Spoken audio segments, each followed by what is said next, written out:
YouTube, what's good? It's Zude back with another video for you guys, and today I got a new type of video for you guys.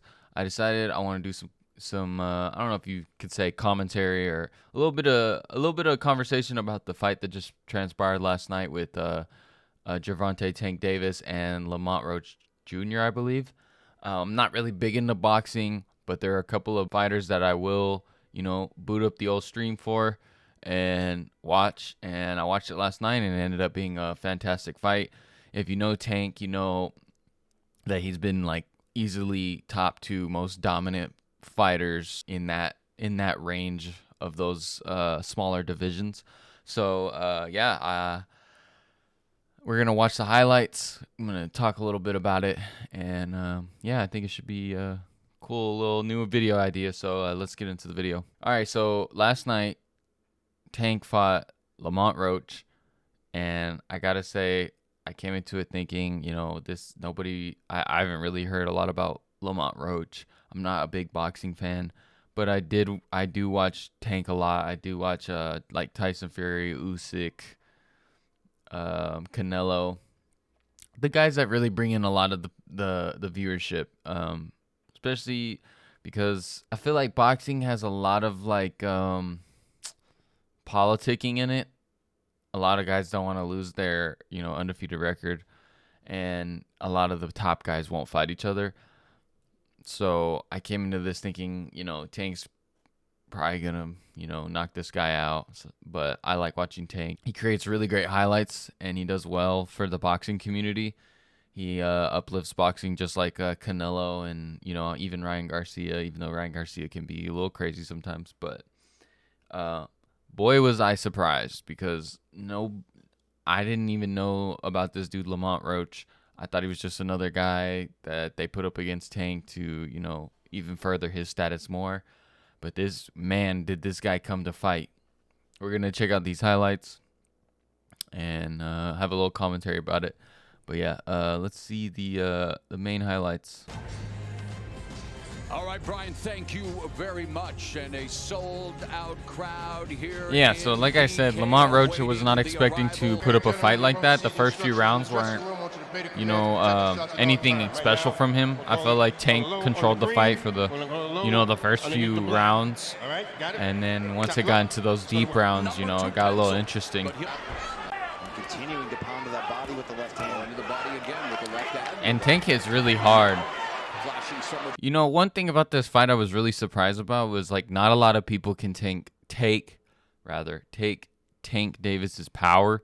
He's a very explosive fighter. His punches are really fast, and when he connects flush with you, not a lot of guys are getting up. But Lamont Roach, man, I gotta give him credit. He took a lot of Tank's best shots, and he just kept moving forward. And I think with a guy like Tank, you kind of have to have a chin, because going into it, he's super fast.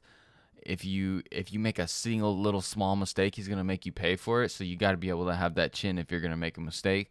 And I was impressed by Lamont Roach's chin here. He took a lot of the punches, fought back, stayed in the pocket. So kudos to Roach for that. Around this fifth round on is where we start see the tide changing.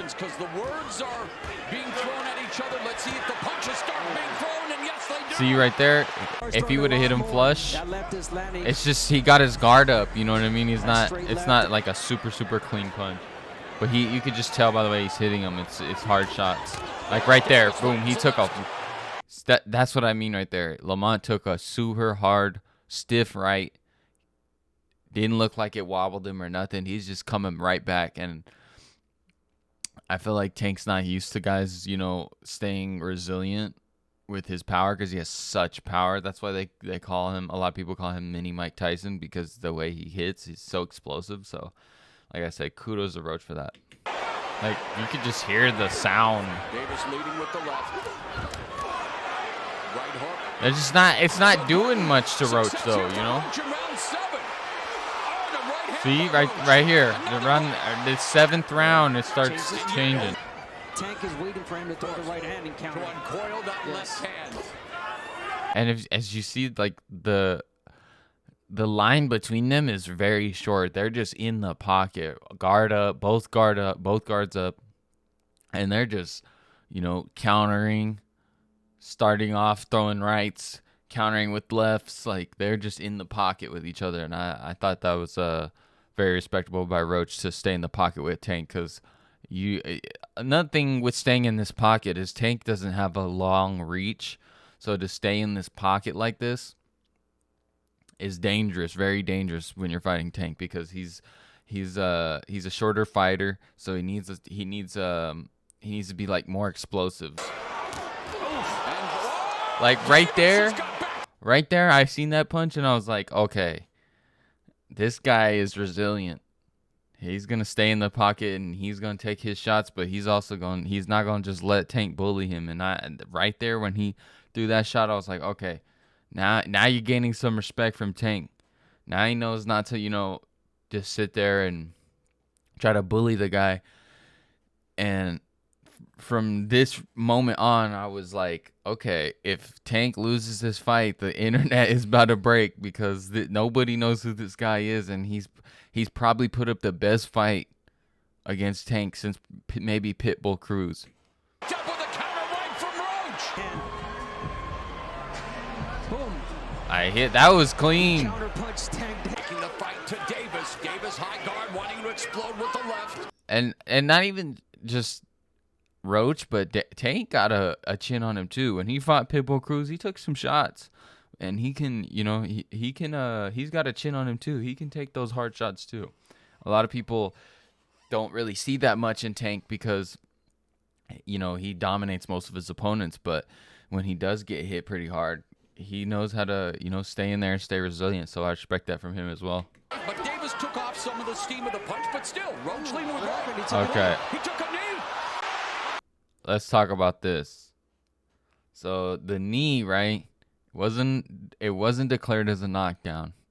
He said that he had just got his hair done, and the grease that they put in his hair was coming into his eyes. So I guess he took a knee to wipe his eyes or something. But the thing is, the fight was so close that if they took a point and made it a knockdown, I don't know. I don't think he wins the fight because it was so close.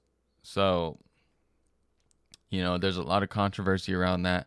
I understand fighting compromise with something in your eye can probably be very uncomfortable, but it's just a unfortunate situation to deal with. But luckily Tank didn't get hit for the knockdown there.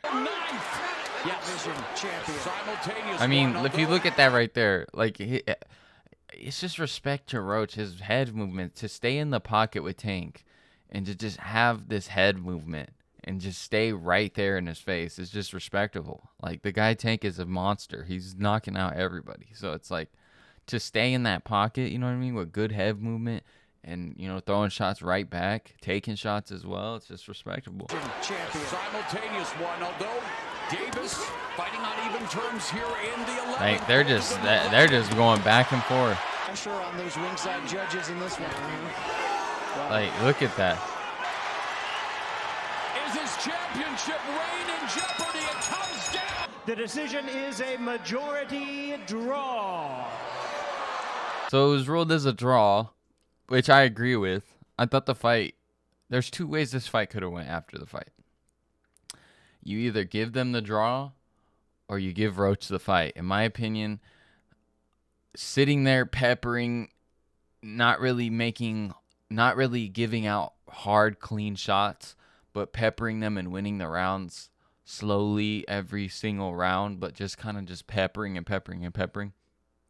I feel like, yeah, you won the round, but when it comes down to when it's half and half, right, and Roach starts taking the later rounds, in my opinion, Roach had a lot more impact in the rounds that he won. Tank, got a few solid shots in, but Roach had the most impactful punch. He wobbled Tank. He had at least 10 other punches that were landed flush on Tank. And Gervonta in the first few rounds was winning the rounds, but I just feel like they weren't as impactful. Like I said, those are the two options for me. It was either going to be a draw or it's going to be Roach winning on a very, very, very, very close scorecard. So I think they probably run it back, obviously, since it was a draw. If Tank doesn't get him out of there quick, it could be another, great fight. But I don't think Tank will make the same mistake twice. Um, Knowing Tank Davis and knowing his history and, how hard he fights and how smart he is in the ring, I don't think he wants to make the same mistake twice. So it does. There is now a blemish on his undefeated record. I wouldn't say it's like necessarily horrible because it's a draw, so it's not like the end of the world. It's better than having a loss on your record. But now he's 30-1, and I think this.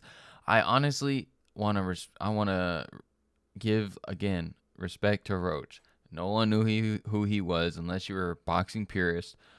If you're a casual fan like me of boxing, you didn't think Roach was gonna. You just thought he was another just placeholder for Tank. But he came in here, and he fought his own fight and it ended up working for him. So I'm excited to see the rematch. I was thinking like if Tank lost this fight, he probably I would probably think he would get the winner of Ryan Garcia and Rolly if that's still gonna happen.